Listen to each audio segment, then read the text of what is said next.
คำว่าสติมีค่ามากคำว่าสตินี่สำคัญอยู่ผู้ใดมีสติย่อมทำเรื่องใหญ่ให้กลายเป็นเรื่องเล็กได้ผู้ใดขาดสติย่อมกระทำเรื่องเล็กๆให้กลายเป็นเรื่องใหญ่ๆได้คำว่าสติจึงมีความสำคัญเป็นยังคนขาดสติคือกระทำเรื่องเล็กให้กลายเป็นเรื่องใหญ่เพราะว่าสตินั่นเป็นตัวกลางกั้นอารมณ์รักโลภรักบ้างโกรธบ้างหลงบ้างนี่สติมันสิปิดตัวกลางกั้นอารมณ์ตัวนี้บ่ให้มันรุนแรงหรือว่าอาจสิระงับดับไปเลยก็ได้เพราะฉะนั้นผู้ใดขาดสติมันจึงกระทำเรื่องเล็กๆให้กลายเป็นเรื่องใหญ่ได้เพราะว่าอีหยังเพราะว่าไหลไปตามอารมณ์พอไหลไปตามอารมณ์แล้วก็ออกทางการกระทำพอมีอารมณ์พอใจบ้างบ่พอใจบ้างกระทำทางใดกระทำทางปากบ้างทางวาจาเว้าบ้างกระทำทางกายคือลงมือตบตีบ้างทำลายบ้างเพราะอารมณ์นั้นหายไปสติกลับมารู้ตัวได้นี่สติได้ก็เมื่อสายไปแล้วจังได๋ว่าเหตุการณ์นั้นเจ้าของได้กระทำลงไปแล้วได้สร้างคำว่ากรรมขึ้นแล้วพอมาระลึกรู้ได้ทีหลังว่าโอ้เฮานี่พลาดไปแล้วนี่หูจังซี่ปึ๊บสติมันกลับมาแล้วแต่ว่าสายไปแล้วสายไปตรงใดสายไปว่ากระทำไปแล้วนี่ผู้ขาดสติจึงมักเป็นจังซี่มักสิหูโตได้เมื่อสายไปแล้วนี่ผู้ขาดสติเพราะฉะนั้นคำว่าสตินี่สำคัญอยู่พากันเฮ็ดเอาสติก็เฮ็ดง่ายๆจะเดินง่ายๆก็แค่อยู่ในลมหายใจเฮาให้มีสติอยู่ในกายให้มีความรู้สึกอยู่ในกายถ้าเฮามีความรู้สึกอยู่ในกายเฮาสิบ่เอาจิตเฮาไหลไปตามอารมณ์นี่จิตมันมักสิอารมณ์เก่าๆมักสิมันมักไหลไปตามอารมณ์เก่าๆความพอใจบ้างบ่พอใจบ้างเป็นหยังคือบ่พอใจเพราะมันบ่ได้ตั้งใจกันนะถึงบ่พอใจหวังจังซี่ให้อยากให้มันเป็นจังซี่พอมันจะเป็นอย่างที่เจ้าของหวังอย่างที่เจ้าของคาดไว้ว่าสิเป็นคนสัตว์สิ่งของบ่ได้ของจังซี่คนผู้นี้ไปเฮ็ดตามเฮา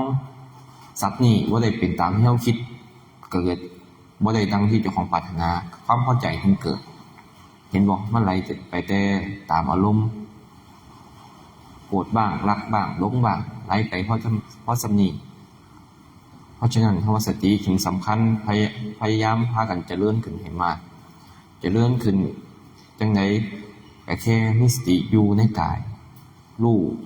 กายข้างนอกเฮานี่คือกายข้างนอกกายในกายคือลมหายใจพยายามมีสติอยู่ในกายจิตมันขอสิบ่ไหลไปเสพอารมณ์ได้ง่ายเพราะไม่มีตัวกลางกั้นอยู่พยายามขึ้นเจริญให้มากๆดูในลมรู้จังได๋เอาความรู้สึกอยู่ในลมหายใจเข้าออกเดี๋ยวเจ้าของก็สิเห็นว่าอารมณ์นั้นมันเกิดขึ้นจริงแต่ว่ามันก็ผ่านไปแล้วมันดับลงจริงพอมันดับลงแล้วเฮาสิเห็นคุณค่าของดีแล้วที่เฮาบ่ไหลไปตามอารมณ์ความโกรธของเฮาความโลภของเฮาความหลงของเฮาดีแล้วที่เฮาบ่เผลอตัวไหลไปตามอารมณ์นั้นเฮายังหักห้ามใจเจ้าของได้นี่คุณค่าของสติมีมากเข้าเอาตามตำราเพิ่นก็ว่าสติกับสัมปชัญญะเป็นธรรมะที่มีอุปการะมากมีคุณมากจังได๋เพราะว่าสติเป็นเหตุให้เกิดธรรมให้เกิดสิ่งที่เฮารู้สิ่งที่เฮาเห็นให้เกิดธรรมบทอื่นๆขึ้นมาเป็นเหตุให้ก่อให้เกิดให้เห็นสิ่งต่างๆก็คือสตินี่ล่ะแต่ว่าเฮาบ่ค่อยเห็นคุณค่าของลมบ่ค่อยเห็นคุณค่าของสติเพราะว่าเฮาไหลไปแต่ตามความพอใจไหลไปแต่ตามความคิดเอาง่ายๆความคิดนั่นล่ะคิดดีครับเป็นจังซั่นจังซี่พอใจให้เป็นจังซั่นจังซี่มักไหลไปตามจังซี่จึงบ่เห็นคุณค่าของสติสิ่งสำคัญอยู่ผู้ใดมีสติประกอบการงานอิหยังก็บริบูรณ์ดีสมบูรณ์ดีเพราะว่ามีสติก็ย่อมมีปัญญา ตรงข้ามกับคนที่บ่มีสติเด้คนบ่มีสติปัญญาย่อมมาเกิดเพราะว่าอีหยังเพราะว่าปัญญานั้นมันลุ่มหลงไปกับอารมณ์นั้นก็สิเอาแต่อย่างนั้นอย่างเดียวอยากได้คนผู้นั้นมักคนผู้นั้นก็สิเอาแต่เขาอย่างเดียวบ่ได้สนใจอีหยังบ่ได้พิจารณาอีหยังว่าโอ้สิ่งรอบข้างเป็นจังไดผู้ใดมาแย่งของกูก็ต้องทำลายมันบ่สิเป็นสิ่งของคือกันกูสิเอาสิ่งของนี้ต้องเป็นของกูนี่ผู้ใดมาแย่งมาจุดมาฉากมาเฮ็ดให้สิ่งของนั้นตกไปบ่ถึงมือเจ้าของก็พร้อมที่สิทำลายเขานี่ขาดสติไปหลายถ้ามีสติ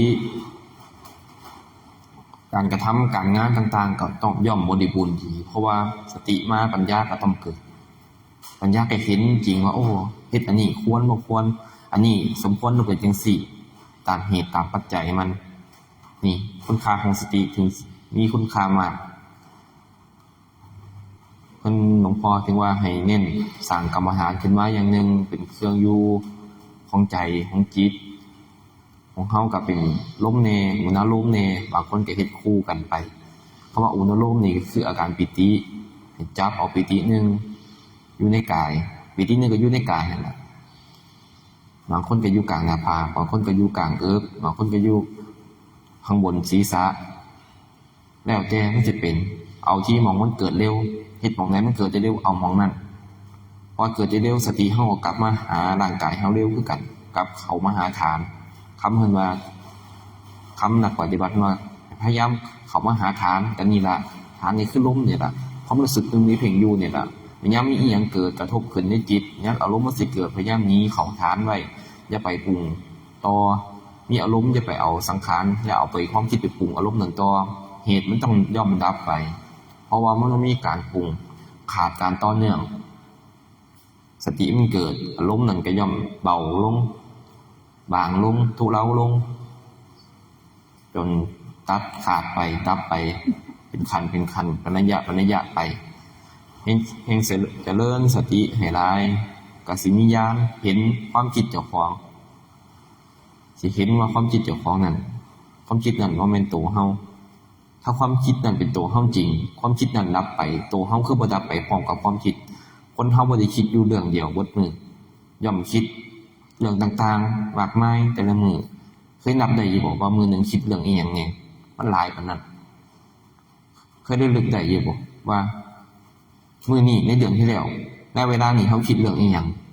เคยได้ลึกได้อยู่บ่แต่ปฏิเสธได้อยู่บ่ว่าช่วงนั้นเฮาบ่ได้คิดนี่เห็นอยู่บ่นี่ล่ะเพิ่นถึงว่าสัญญามันบ่เที่ยงเฮาบ่มีญาณสามารถเล็งไปเห็นขณะนั้นได้แต่ว่าฮู้ตอนนั้นฮู้อยู่ว่าเฮาต้องคิดเฮาต้องกระทำอีหยังสักอย่างแต่ว่าฮู้อยู่บ่ว่าผิดอีหยังอย่างเห็นอยู่บ่ญาณตรงนี้เฮาบ่มีเฮาถึงเอามาอยู่ในปัจจุบันนี่ฮู้ในปัจจุบันถ้าทำปัจจุบันดีเหตุดีผลก็ย่อมดีตามเพราะว่าเกิดในปัจจุบันให้คิดปัจจุบันบริบูรณ์ดีอนาคตก็บ่ต้องพะวงอดีตก็บ่ต้องพะวงมันก็ควบคู่ไปในปัจจุบันนี่แต่พยายามสร้างเหตุไปเฮาเหตุก็คืออีหยังเหตุก็คือลมนั่นล่ะลมหายใจให้เห็นคุณค่าของลมผู้ใดบ่เห็นคุณค่าของลมเปรียบเสมือนผู้ที่ตายไปแล้วตายจังไดตายทั้งเป็นตายเพราะขาดสติเพราะขาดสติแล้วก็สร้างกรรมในต่างๆนานาหลากหลายไหลไปตามแต่อารมณ์ความพอใจเจ้าของพอใจนั่นมันบ่รู้เด้ว่าพอใจนั่นถูกบ่ถูกดีบ่ดีเป็นประโยชน์แต่ผู้อื่นบ่เอาแต่ว่าดีเจ้าของแต่ว่าทำร้ายผู้อื่นก็มีบ่เป็นคุณกับผู้อื่นบ่เป็นบุญบ่เป็นกุศลบุญคือความสงบเย็นกุศลคือประโยชน์เป็นประโยชน์แต่ผู้อื่นนำเกื้อกูลกันนี่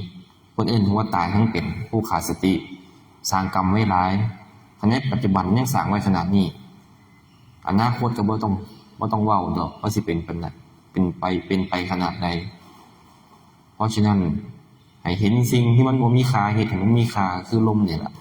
พยายามเห็นค่าของมันเฮายังมีชีวิตอยู่คือมีลมหายใจอยู่ผู้ที่ลมหายใจแล้วคือผู้ที่ตายแล้วนั่นล่ะพยายามเฮ็ดเอาละ